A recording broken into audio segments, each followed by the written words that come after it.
ସବୁ ଠିକ୍ ଠାକ୍ ଲାଗିଲା ଯେ ବଟ୍ ଆମ ଓଡ଼ିଶା ମନ୍ଦିରଠୁ ନମସ୍କାର ସାଙ୍ଗମାନେ, ଜୟ ଜଗନ୍ନାଥ।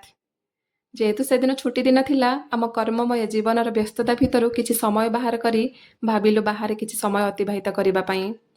ସେଥିପାଇଁ ସନ୍ଧ୍ୟା ସମୟରେ ଆମେ ସମସ୍ତେ ଯାଇ ପହଞ୍ଚିଲୁ ଇନ୍ଦୋରରେ ଅବସ୍ଥିତ ଖଜରାନା ଗଣେଶ ମନ୍ଦିରରେ। ମନ୍ଦିରକୁ ପ୍ରବେଶ କରୁ କରୁ ମନ୍ଦିରର ପରିବେଶରେ ଆମ ମନମୁଗ୍ଧ ହୋଇଯାଇଥିଲା। ସତରେ ମନ୍ଦିରର ପରିବେଶଟି ଅତ୍ୟନ୍ତ ସୁନ୍ଦର ଥିଲା। ଯେହେତୁ ଏଟାକୁ ଆମେ ପ୍ରଥମ ଥର ଯାଇଥିଲୁ, କିଛି ସ୍ଥାନୀୟ ଲୋକଙ୍କଠାରୁ ଜାଣିବାକୁ ପାଇଲୁ ଯେ ମନ୍ଦିରଟି ବହୁତ ପୁରାତନ। ଏହି ମନ୍ଦିରର ଇତିହାସ ଭଗବାନ ଗଣେଶଙ୍କର ଚମତ୍କାରିତାକୁ ସୂଚାଇଥାଏ। ଲୋକକଥାକୁ ଜଣାଯାଏ ଯେ ସେଠାରେ ମଙ୍ଗଳ ଭଟ୍ଟ ନାମକ ଜଣେ ପଣ୍ଡିତ ଥିଲେ। ଯେତେବେଳେ ମଙ୍ଗଳ ଭଟ୍ଟଙ୍କୁ ଗଣେଶ ସ୍ୱପ୍ନାଦେଶ ଦିଅନ୍ତି, ସେଠାରେ ରାଣୀ ଅହଲ୍ୟାବାଇ ଥିଲେ। ରାଣୀ ଅହଲ୍ୟାବାଇକୁ ଯାଇକି ମଙ୍ଗଳ ଭଟ୍ଟ ତାଙ୍କ ସ୍ୱପ୍ନାଦେଶ ବିଷୟରେ କହିଲେ। 1735 ମସିହାରେ ଅହଲ୍ୟାବାଇ ଏହି ସର୍ବପୁରାତନ ଗଣେଶ ମନ୍ଦିରକୁ ସ୍ଥାପନ କରିଥିଲେ। କୁହାଯାଏ ଏ ମନ୍ଦିରର ଚତୁଃପାର୍ଶ୍ୱରେ ଯେ 3ଟି ପରିକ୍ରମା କରିବ ତାର ସବୁ ମନସ୍କାମନା ପୂର୍ଣ୍ଣ ହୁଏ। ଯେହେତୁ ସେଦିନ ଛୁଟି ଦିନ ଥିଲା, ପ୍ରବଳ ଜନସମାଗମ ହୋଇଥିଲା। କିଛି ସମୟ ଝାଡ଼ିରେ ଛିଡ଼ା ହେଲା ପରେ ଫାଇନାଲି ଆମ ପାଳି ପଡ଼ିଥିଲା। ବହୁତ ସୁନ୍ଦର ଦର୍ଶନ ମଧ୍ୟ ହୋଇଥିଲା। ମନ୍ଦିରର ଚତୁଃପାର୍ଶ୍ୱରେ ବି ଆମର ମହାକାଳେଶ୍ୱର ଥିଲେ। କୁହାଯାଏ ମହାକାଳେଶ୍ୱରଙ୍କ ଆଗରେ ଯେଉଁ ନନ୍ଦୀ ଥାଆନ୍ତି, ତାଙ୍କ କାନରେ ଯାହା ବି କହିଲେ ସବୁ କାମ ଶୁଭ ହୁଏ।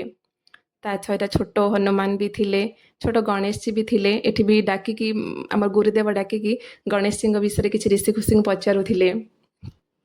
ତା ସହିତ ବି ଆମର ହନୁମାନ ହେଲେ, ରାମ ଲକ୍ଷ୍ମଣ ସୀତା ହେଲେ, ବୈଷ୍ଣବ ଦେବୀ ହେଲେ, ସବୁକିଛି ଚତୁର୍ଦେବା ଦେବୀ ବି ବିରାଜମାନ ଥିଲେ। କୁହାଯାଏ ଭାରତୀୟ କ୍ରିକେଟ ଟିମ୍ ଯେତେବେଳେ ଇନ୍ଦୋରକୁ ଖେଳିବାକୁ ଆସନ୍ତି, ପ୍ରଥମେ ଏହି ଖଜରାନା ଗଣେଶ ମନ୍ଦିରକୁ ଆସନ୍ତି ଆଶୀର୍ବାଦ ନେବା ପାଇଁ। ତାପରେ ଆମେ ଯେତେବେଳେ ବିବାହ କାର୍ଯ୍ୟ କରୁ, ଯାହା ବି କରୁ, ସବୁବେଳେ ଗଣେଶଜୀଙ୍କୁ ହିଁ ମାନାଯାଏ। ସତରେ ମନ୍ଦିରର ପରିସରଟି ଅତ୍ୟନ୍ତ ମନମୁଗ୍ଧକର ଥିଲା। ମୁଁ ତ କହିବି, ଯେଉଁମାନେ ଇନ୍ଦୋରରେ ରହୁଛନ୍ତି ଗୋଟେ ଥର ନିଶ୍ଚିନ୍ତ ଆସନ୍ତୁ ଏଠି ଦର୍ଶନ କରିବା ପାଇଁ। ନିହାତି ଭଲ ଲାଗିବ ସମସ୍ତଙ୍କୁ। ମନ୍ଦିରର ବେଢ଼ା ପରିକ୍ରମା କରିସାରିଲା ପରେ କିଛି ସମୟ ଆମେ ସେଠୁ ଟିକେ ବୁଲାବୁଲି କରିବାକୁ ଲାଗିଲୁ।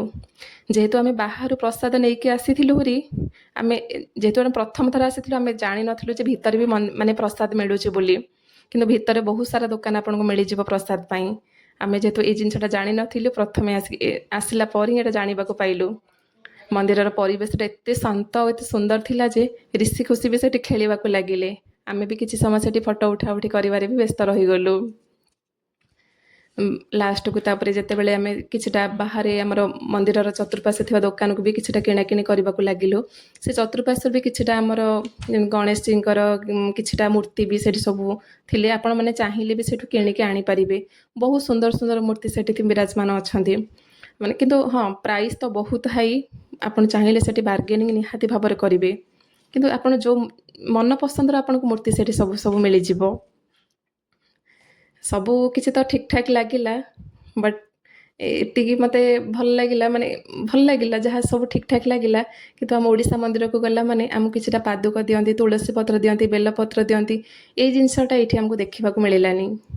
ଏଇ ଜିନିଷଟା ଟିକେ ମନରେ ଅଫସୋସ ରହିଗଲା।